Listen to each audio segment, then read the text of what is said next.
Hello guys, welcome back to my channel. আজকে আমি ফরাসির বীজ রান্না করব। তো এখন ফরাসির বীজ ভেজে সিদ্ধ করে নিয়েছি। এখানে আদা, রসুন, পেঁয়াজ, টমেটো, কাঁচা লঙ্কা রেডি করে নিয়েছি।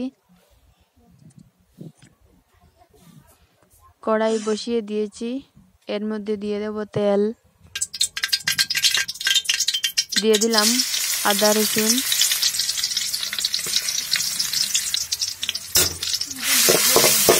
আদা রসুন ভালো করে ভেজে নেব।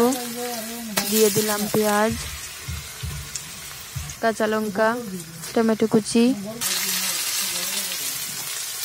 এখন কিছু মশলা দিয়ে দেবো, হলুদ গুঁড়ো, লঙ্কা গুঁড়ো, জিরা, ধনিয়া, মিট মশলা, লবণ।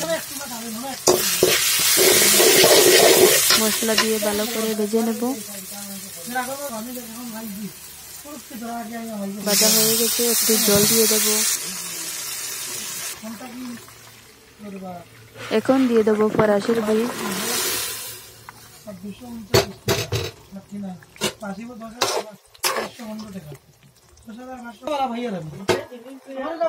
কিছু সময়ের জন্য ঢাকনা দিয়ে ঢেকে দেব।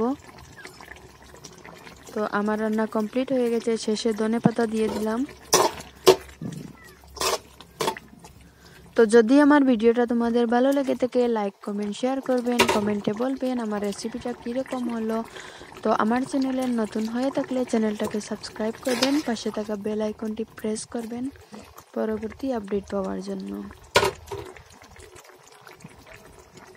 তো আবার দেখা হবে নেক্সট কোনো ভিডিওতে। Thanks for watching.